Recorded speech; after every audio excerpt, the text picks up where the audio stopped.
Aujourd'hui, je vais vous lire l'histoire de Ruby, qui s'intitule ainsi. Ma famille a vendu notre maison pour commencer une nouvelle vie en Europe sans moi. Ils m'ont dit que tu étais un fardeau. Maintenant, ils attendent de moi que j'accueille 6 personnes gratuitement. J'ai dit non, c'est de ta faute si tu as des problèmes. Leur réaction a été surprenante. Eh bien, allons-y. Je m'appelle Ruby, et je suppose que je devrais commencer par le début.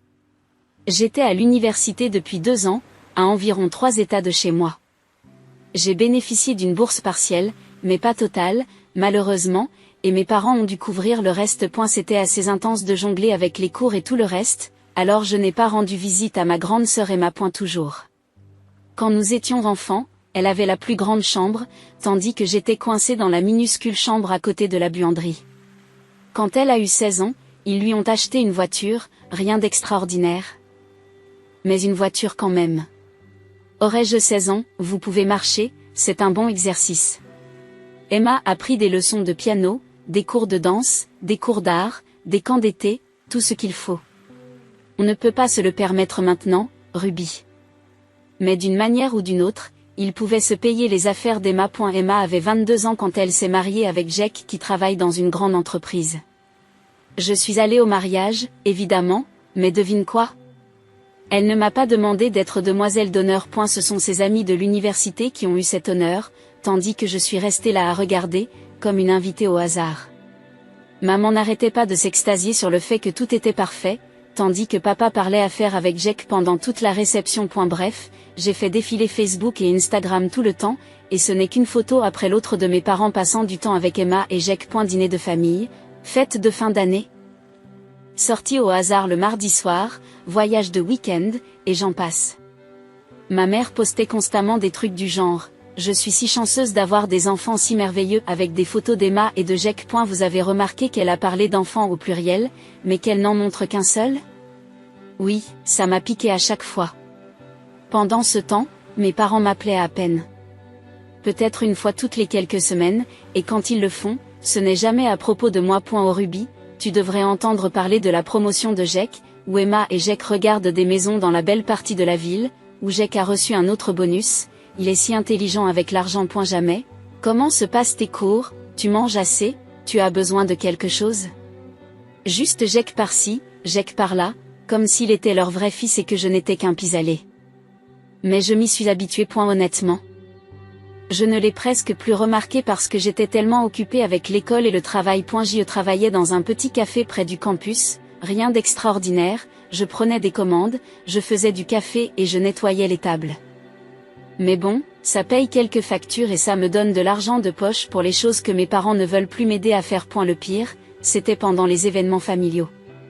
Lors du dernier Thanksgiving, quand je suis rentrée à la maison, toute la conversation du dîner tournait autour du travail de Jack et de sa progression dans la vie. Papa n'arrêtait pas de dire des choses comme « voilà ce que j'appelle un vrai plan de carrière », tout en me regardant comme si je perdais mon temps à l'université. Maman a hoché la tête, interrogeant Jack sur ses projets de travail et son brillant avenir, tandis que mes tentatives de parler de mes études ont été interrompues par la phrase « c'est bien, virgule », avant que la conversation ne reprenne de plus belle. Cher, avant que la conversation ne revienne sur les réalisations étonnantes de Jack. Les vacances de Noël sont arrivées et j'avais hâte de rentrer chez moi pour une fois. J'avais économisé l'argent du café et j'avais acheté des petits cadeaux à tout le monde, rien d'onéreux parce que je suis fauchée, mais des choses bien pensées que j'avais choisies avec soin. Une belle écharpe pour maman, un livre que papa m'a dit vouloir, du bon café pour Emma et Jack. Je me suis dit que cette fois-ci serait peut-être différente. Peut-être qu'il serait heureux de me voir. J'ai pris le train pour rentrer chez moi, avec mon petit sac de cadeaux, et je me sentais plutôt bien dans ma peau. Mais quand je suis entrée dans la maison, il y avait un chaos bizarre partout. Des cartons, des valises, des gens qui couraient dans tous les sens pour emballer des choses. Mes parents sont là, Emma et Jack aussi, et tout le monde parle des dates de déménagement, des frais d'expédition et des billets d'avion. Personne n'a vraiment reconnu mon arrivée. Le père a juste grogné « Oh, Ruby est là », sans lever les yeux de sa paperasse. Maman m'a fait un vague signe de la main tout en pliant des vêtements dans une valise. « Qu'est-ce qui se passe ?» j'ai demandé, me tenant là avec mon sac de cadeaux comme un idiot. « Ne nous dérange pas pour l'instant, Ruby », dit maman sans même se retourner. Nous essayons de tout organiser pour le déménagement. Déménager? C'est une nouvelle pour moi. Quel déménagement? Dans quelle rue vous déménagez? Tout le monde a arrêté ce qu'il faisait et s'est mis à rire. En fait, ils se sont moqués de moi. Emma avait un sourire en coin que j'avais envie de gifler. Pas dans quelle rue, Ruby, a dit maman. Comme si j'avais 5 ans. Jack a reçu une offre extraordinaire d'une entreprise internationale en Italie. Nous partons tous ensemble pour l'Europe. J'ai eu l'impression que quelqu'un m'avait donné un coup de poing dans le ventre. On déménage tous? Quand comptais-tu me le dire? Il faut que je commence à regarder les universités en Italie, que je réfléchisse au transfert, que j'apprenne l'italien peut-être. Le silence qui a suivi était assourdissant. Tout le monde me regardait comme si j'avais dit quelque chose de fou. C'est alors que mon père a pris la parole, décontracté comme jamais. Tu ne viens pas avec nous, Ruby. Je suis restée là à regarder mon père comme s'il venait de parler une langue étrangère. Comment ça, je ne viens pas? Je suis aussi ta fille. Maman s'est finalement retournée, et son regard était si froid que mon sang s'est glacé. Ruby, tu as 20 ans. Tu es une adulte maintenant? Les adultes gèrent leurs propres problèmes. Jack a décroché ce poste incroyable, et franchement, nous pensons qu'il est temps que tu apprennes à voler de tes propres ailes. Et si je finissais mon diplôme? Il me reste 2 ans. C'est à toi de régler ce problème maintenant, dit papa, sans même lever les yeux de ses papiers. J'y sens la panique monter dans ma poitrine. Alors, tu vas arrêter de payer mes frais de scolarité? Comme ça? Ruby, soyons honnêtes, dit maman, en s'asseyant sur une boîte emballée comme s'il s'agissait d'une conversation normale. Tu as toujours été un fardeau pour cette famille. L'argent que nous avons dépensé pour ton université aurait pu servir à bien d'autres choses. Le mot « fardeau » m'a frappé comme une gifle. Un fardeau? C'est ce que tu penses que je suis. Comment l'appeler autrement? Emma renchérit en s'avançant, les bras croisés. Tu as une idée de l'argent que papa et maman ont gaspillé pour toi? De l'argent qu'ils auraient pu économiser pour des choses plus importantes? Mon éducation n'est pas importante? Pas quand il s'agit de gaspiller de l'argent, dit Jack, en mettant son bras autour d'Emma. Au moins, Emma contribue à la famille. Elle a trouvé un mari qui a réussi, elle construit quelque chose. Qu'est-ce que tu fais? Tu fais du café? J'ai tenté une dernière approche désespérée. J'ai tenté une approche plus désespérée. Si vous ne me prenez pas maintenant, je finirai l'université ici d'une manière ou d'une autre et je vous rejoindrai après l'obtention de mon diplôme. Donnez-moi juste votre adresse en Italie. Le silence qui suit est assourdissant. Maman et papa échangèrent un regard et Emma eut un sourire en coin. Ruby, dit lentement maman, nous ne voulons pas non plus que tu nous rejoignes plus tard. C'est notre chance de prendre un nouveau départ. Emma a hoché la tête d'un air suffisant. Ruby. Tu dois comprendre que nous ne pouvons pas te porter éternellement. Tu es un fardeau financier que nous ne pouvons plus nous permettre. C'était encore ça, un fardeau.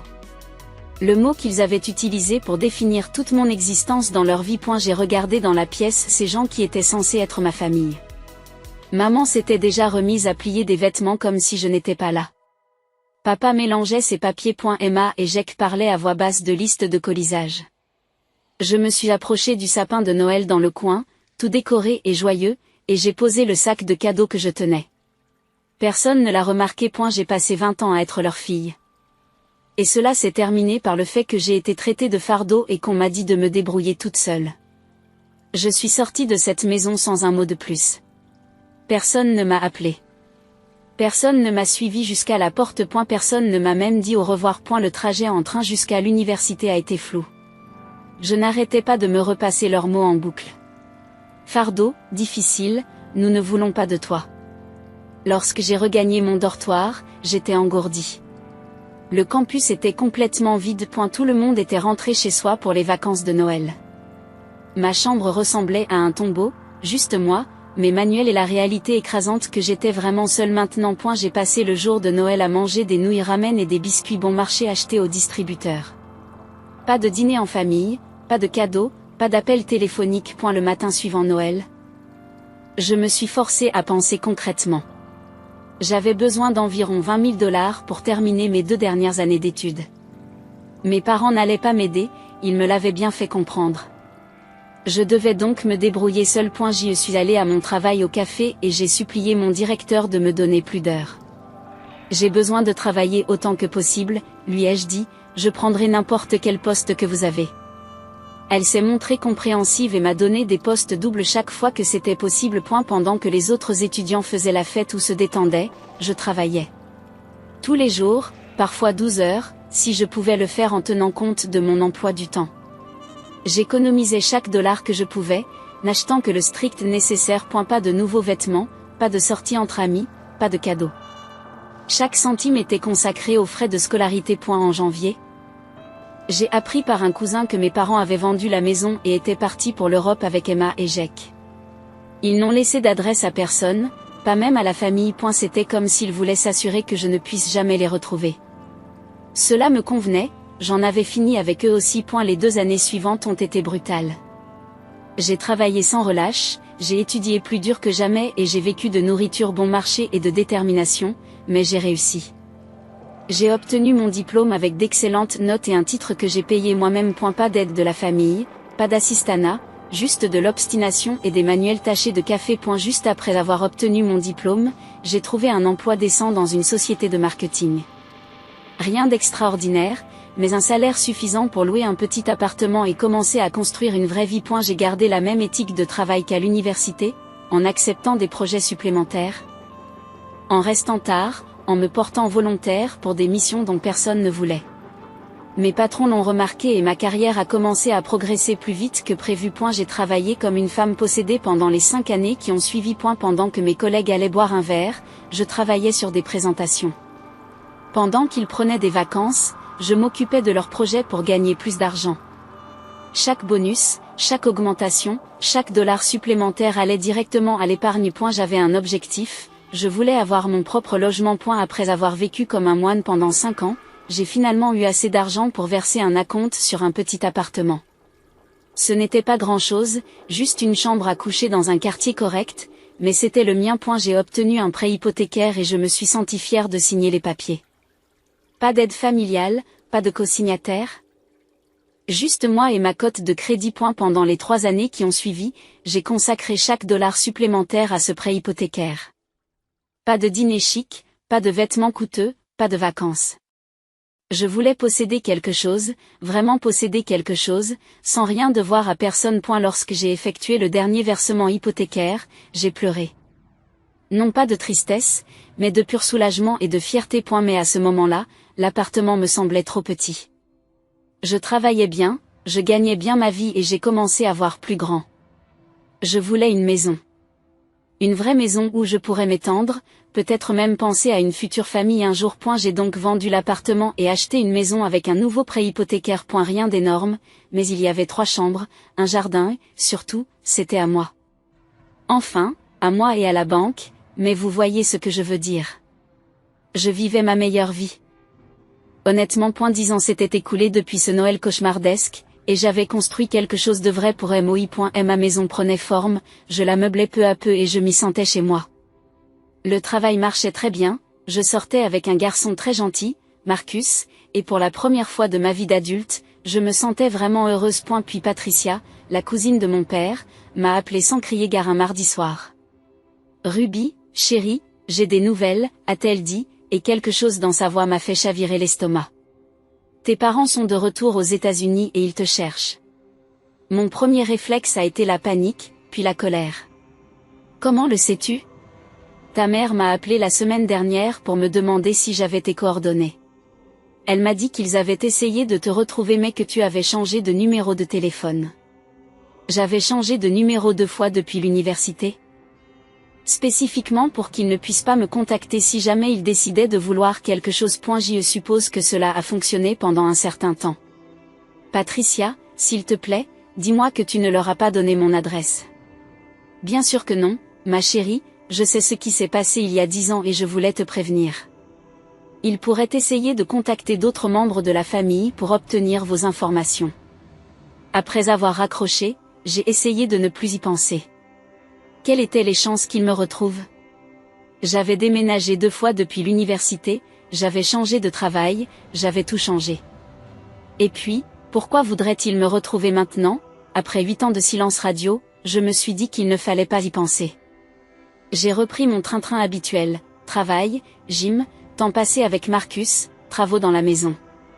Pendant environ 1 mois, j'ai réussi à faire abstraction de tout cela. Puis j'ai sonné à ma porte un samedi après-midi, alors que j'étais en train de repeindre ma chambre d'amis. J'ai ouvert la porte et ils étaient là. Ils étaient tous là, maman, papa, Emma, et 3 petits-enfants que je n'avais jamais vus auparavant, accrochés aux jambes d'Emma. Ils avaient l'air plus âgés, fatigués, et ne ressemblaient absolument pas à des personnes vivant leur vie de rêve en Europe. Pendant un moment, je suis restée bouche bée, le rouleau de peinture toujours à la main. Surprise, dit maman d'une voix faussement joyeuse, comme si nous étions des amis perdus de vue qui se retrouvaient pour déjeuner. Comment m'as-tu trouvé? J'ai réussi à demander. Elles n'ont pas répondu. Au lieu de cela, elles sont passées devant moi et sont entrées dans ma maison comme si l'endroit leur appartenait. Les enfants ont immédiatement commencé à courir dans tous les sens et à toucher à tout. Waouh, Ruby, dit Emma, en regardant autour d'elle avec une expression évaluatrice. C'est une belle maison, il y a beaucoup de place. Maman faisait la même chose, parcourant mon salon comme si elle le mesurait. Oui, c'est parfait, il y a beaucoup d'espace pour les enfants. Mais qu'est-ce que tu racontes? J'ai enfin trouvé ma voix. Emma s'est assise sur mon canapé sans y être invitée, tirant son plus jeune enfant sur ses genoux. Jake s'est avéré être un vrai salaud.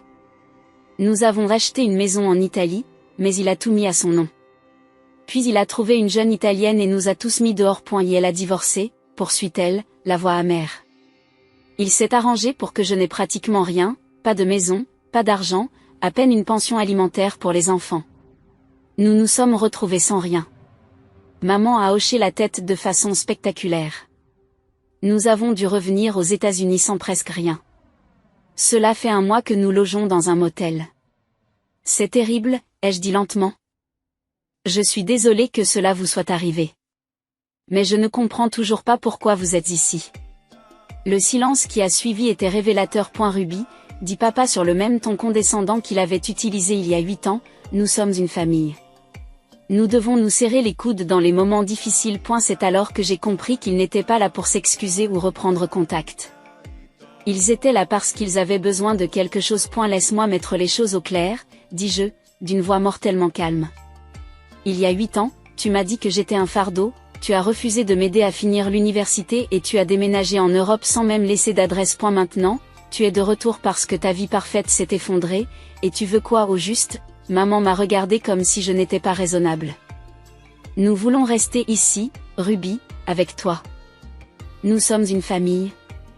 Et la famille s'entraide. Je les ai regardés pendant un long moment. Emma était assise sur mon canapé comme si elle y avait sa place. Maman était déjà en train de réorganiser mentalement mes meubles. Papa me regardait avec impatience, comme s'il était évident que j'allais dire oui. Les enfants couraient dans ma maison, touchaient mes affaires, faisaient du bruit. Non, j'ai dit doucement. Quoi?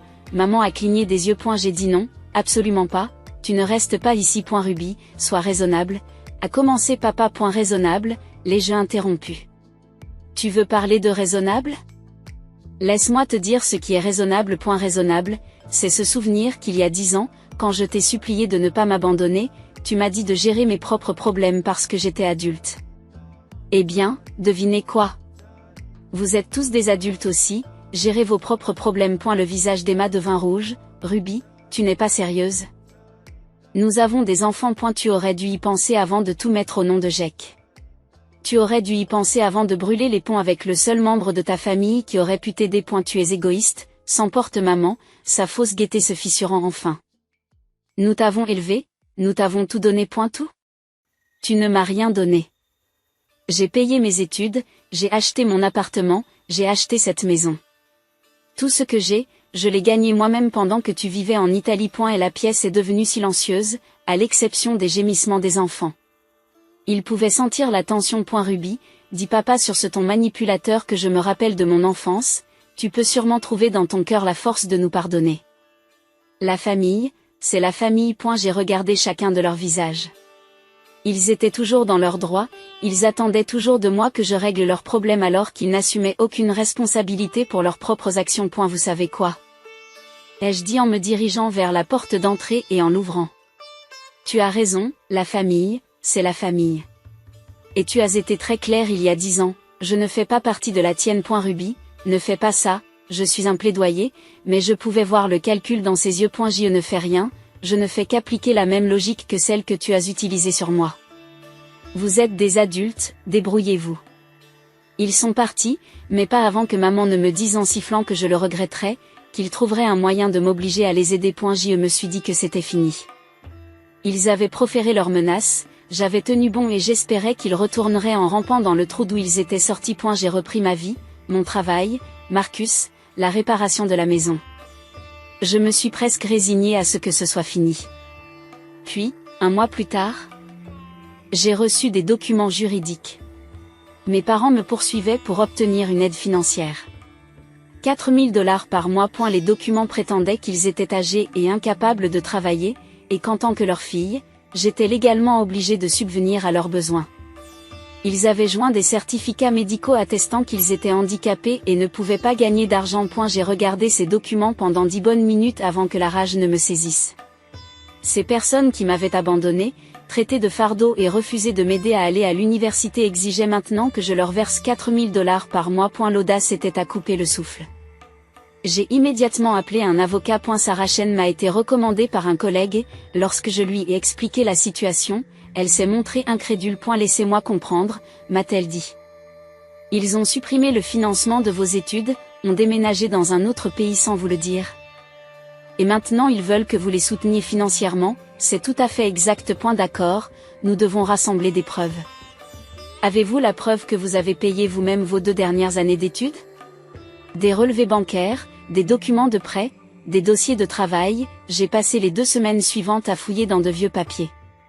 Des relevés bancaires montrant mes chèques de paie du café, des reçus de paiement des frais de scolarité, tout ce que j'ai pu trouver. C'était douloureux d'examiner ces vieux documents, ils m'ont rappelé les souvenirs de la double journée de travail pendant que mes camarades de classe faisaient la fête, les mois passés à manger des ramen pour économiser de l'argent, le stress constant de me demander si j'aurais assez d'argent pour payer les frais de scolarité du semestre suivant. Mais j'avais tous les reçus, tous les relevés bancaires, toutes les preuves que j'avais fait tout cela moi-même. C'est bien, a dit Sarah quand je lui ai apporté les documents, mais il nous faut plus. Avez-vous des preuves écrites de leur abandon? Des documents prouvant qu'ils vous ont coupé les vivres? C'est alors que je me suis souvenu de Patricia. Je l'ai appelée et lui ai expliqué ce qui se passait. Chérie, c'est terrible, m'a-t-elle dit, mais tu sais quoi? J'ai peut-être quelque chose qui pourrait t'aider. Elle est venue 2 jours plus tard avec une enveloppe de manille. À l'intérieur se trouvait une lettre, une vraie lettre en papier sans adresse de retour, postée d'Italie environ 6 mois après leur départ. Je l'ai lue en tremblant, elle était de ma mère, et elle était brutale. Elle disait à quel point ils étaient soulagés d'être débarrassés de moi, à quel point j'avais toujours été un fardeau et une déception. À quel point ils étaient plus heureux sans avoir à se préoccuper de mes problèmes. Elle a même utilisé l'expression « personne complètement inutile » pour me décrire. Mais ce n'est pas tout. Patricia a sorti son téléphone. J'ai aussi enregistré une conversation que j'ai eue avec ta mère il y a 2 semaines. Elle m'a appelé pour se vanter du procès. Elle a fait écouter l'enregistrement. La voix de ma mère est apparue clairement, expliquant qu'ils avaient falsifié des documents médicaux pour se faire passer pour des handicapés, qu'ils pensaient que je gagnais bien ma vie et que je devais être obligée de la partager, que c'était une vengeance parce que j'avais refusé de les laisser emménager. Le procès a été un véritable cirque. Mes parents se sont présentés avec Emma et ses 3 enfants, tous habillés comme s'ils allaient à l'église. Mes parents avaient des déambulateurs et faisaient semblant d'être fragiles. Jouant de leur supposé handicap pour le juge. Ils ont fait une sacrée performance. Maman a pleuré en expliquant qu'elle avait tout sacrifié pour ses enfants, qu'elle m'avait donné la meilleure éducation possible, qu'elle ne s'attendait pas à ce que sa propre fille l'abandonne quand elle en avait besoin. Papa parlait de sa santé défaillante et du fait qu'ils avaient dépensé toutes leurs économies pour mon éducation, les laissant sans rien dans leur vieillesse. Ce n'étaient que des mensonges, mais des mensonges convaincants. Puis ce fut notre tour. Sarah a méthodiquement présenté les preuves. Les relevés bancaires montrant que j'avais payé mes propres frais de scolarité. Mes dossiers de travail prouvant que j'avais travaillé à temps plein pendant mes études. les documents relatifs à la vente de leur maison et à leur déménagement en Italie. Puis elle a fait écouter l'enregistrement. La salle d'audience est devenue totalement silencieuse lorsque la voix de ma mère a envahi la pièce. Admettant avoir falsifié des documents relatifs à l'invalidité et se vantant d'avoir manipulé le système juridique pour m'extorquer de l'argent. Elle a ensuite présenté la lettre. Sarah en a lu des passages à haute voix, notamment la partie où ma mère me qualifiait de complètement inutile et disait à quel point ils étaient heureux d'être débarrassés de moi. L'avocat de mes parents avait l'air de vouloir disparaître dans le sol. Le juge n'était pas du tout amusé. Ce tribunal estime que les demandes du plaignant sont non seulement sans fondement, mais aussi frauduleuses, a-t-il déclaré. Les preuves montrent clairement qu'il y a eu abandon et manipulation. En outre, les défendeurs ont admis avoir falsifié des documents médicaux, ce qui constitue un délit grave. Le juge a prononcé un non-lieu et ordonné à mes parents de payer une amende substantielle pour les documents falsifiés. Elle a également émis une ordonnance restrictive les empêchant de me contacter. À l'extérieur du palais de justice, mes parents ont essayé de m'approcher, mais Sarah s'est interposée. N'y pensez même pas, si vous vous approchez encore de mon client, vous irez en prison. Ils sont partis l'air vaincus et en colère. Emma m'a jeté un dernier regard haineux avant de les suivre. C'était il y a 2 ans. Je n'ai plus jamais entendu parler d'elle, et honnêtement, je ne le souhaite pas. Patricia m'a dit qu'ils avaient déménagé dans une petite ville d'un autre État, probablement pour éviter les conséquences juridiques de leur fraude. Moi, je vais très bien. Marcus et moi nous sommes mariés l'année dernière, il m'a incroyablement soutenu tout au long de cette histoire juridique. Nous envisageons de fonder bientôt une famille. Ce qui est à la fois excitant et terrifiant. Je veux être sûr de ne pas ressembler aux parents que j'ai eus. Tout cela m'a appris quelque chose d'important. La famille n'est pas qu'une question de sang. Il s'agit de personnes qui se soucient réellement de vous, qui vous soutiennent dans les moments difficiles, qui célèbrent vos réussites au lieu de vous en vouloir. Mes parents m'ont appris cette leçon à la dure, mais je leur en suis reconnaissante aujourd'hui. Je me suis construit une vie sans eux, et c'est une sacrée bonne vie. Parfois, je me demande ce qui se serait passé si je les avais laissés emménager, si j'avais été la plus grande personne et si je leur avais pardonné. Mais je me souviens alors de cette lettre, de cet enregistrement, de la façon dont ils me regardaient, comme si je leur devais quelque chose pour le simple fait d'exister. Je ne leur dois rien, je ne leur ai jamais rien dû, et maintenant, enfin, je suis libre.